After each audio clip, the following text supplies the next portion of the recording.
obviously it helps when you've got a player like Evander that can seemingly score well. But when you guys conceded that second goal, you turned to two players that had 15 minutes for you guys this year with Steven and then ended up in his debut. One, how they've been asking that for them, and then two, just what changed for them.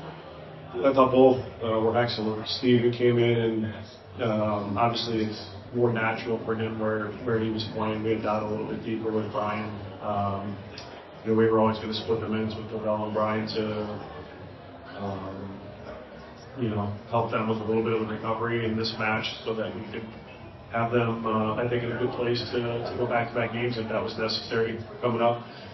But recording in progress. Steven was excellent as far as reading the game. Some of the pressing moments, the intensity of closing the ball, connecting good passes. So positionally did a good job. Ender, what he provided us was the ability to stretch the field. And our structure in the first half with the front three wasn't dangerous enough, and we made just a little adjustment to try to have create a little bit more freedom for Evander and get two guys in the line. And he did a really good job of recognizing the moments to use his speed and then a couple moments to attack 1v1, but they were getting help. So he did a good job of them of rotating the ball in those moments. Thank you for the time. Given the number of rotations you just talked about, or changes, doing some things that are maybe outside of your normal thought, deeper, what stood out to you most from this match? What was maybe positive and something you doesn't want to take? I thought it was a lackluster first 60 minutes. We didn't look like we had any conviction with what we were doing, maybe a lack of confidence, and I just didn't think the body language showed any confidence that we were going to get it going. It got better after half, but it can't take that long. So, it was an opportunity for some guys to step in. We've used our depth, I think, in a way where, teenage coming in, Roberto coming in,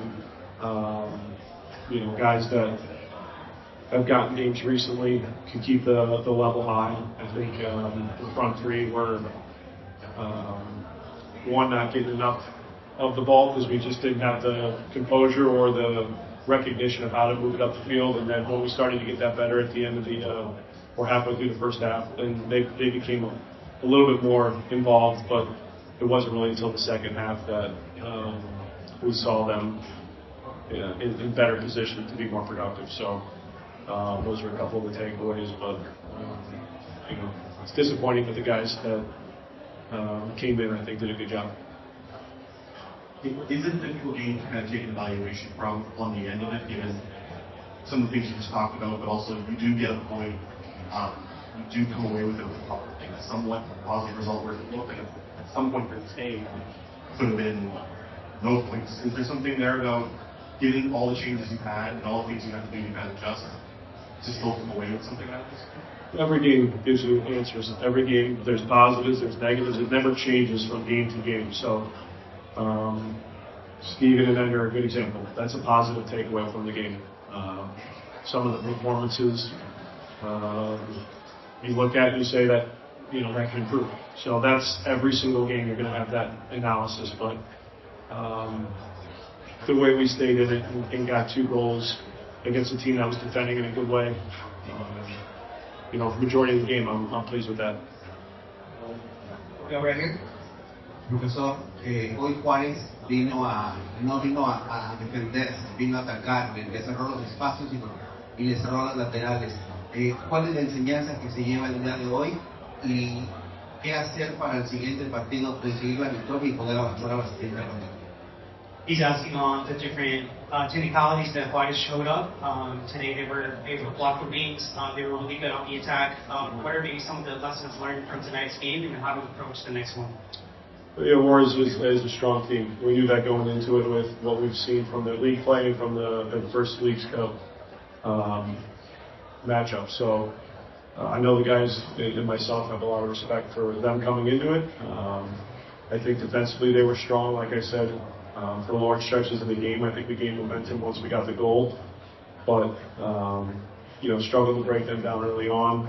And I think defensively we did, for the most part, a good job. The 2 goals we conceded, us when we turn the ball over, we don't close the space quick enough in defending the cross. And then the second one was that second phase of the set piece where we don't deal with the crossball. There's no danger in the position, but how we attack and time, the clearance ends up, creating some chaos in their goals. So those are two moments that are pretty clear of what we can do better. ¿Y cómo se sintió con el arbitraje el día de hoy? ¿No se vio también un poquito afectado? Question on the refereeing, if he thought that played some sort of influence on today's match. No. Thanks, Seth. Yeah. Could you talk a little bit more about the decision to withdraw Kai Kamara with about a quarter of the game left and play without a traditional striker for the last part of that game? Yeah. And also how this affected Evander's goal. Yeah, we wanted some speed to stretch the field and open up some space for Evander. Yeah. Could you also tell me a little bit more about the tactical direction behind DeAndre Yedlin playing so high up during this game? A little bit to create space for Luka in the first half, and then to create space for the outside center back on the right, where we thought we could advance Miles and Roberto past their winger to create space. Cool. Buenas noches, profe, para Golpe TV. Profe, ¿nos sorprende el equipo de Juárez o el equipo del FC Cincinnati comienza un poco tibio el primer tiempo, luego con los cambios mejora? Lo importante es que se consiga el empate y qué le deja, aparte del empate, qué es lo que le deja de aprendizaje este partido. Again, just on the learnings from today's game, and if you thought that Juárez surprised your team, or if you thought that Cincinnati started the game off maybe a little bit more loose. We didn't start loose. We didn't start strong enough. I think, like I said already, we respect the opponent and knew the challenges that were ahead of us and didn't handle it well enough for those early stages of the game. But part of it was the quality of the opponent, part of it was the lack of quality from us. No creo que empezamos flojos, yo creo que es la calidad que tiene nuestro equipo. Jugamos muy bien, como ya lo repetí, creo que jugamos bien defensivamente, pero ahora toca nosotros tratar de mejorar y ver cómo vamos a equilibrar un poco más su juego. Any other questions in the room? Please. Coach, just a quick question. You're talking about conserving minutes for Pavel and Brian Lunga. Had Nato playing sort of a deeper role. Can you give your thoughts on how he played tonight? You could see he was struggling in a deeper position. I thought, we've done this in training to see what it looks like. We're obviously a little thin with, I think, the midfield and attacking depth in the moment, but maybe that could have been speaking from the beginning and trusting him because you saw what he could do. We thought, Dow could be a little bit more advanced to Brian in the first half and could play a similar role with Pavel, but I think, on the night looked to struggle. Thank you.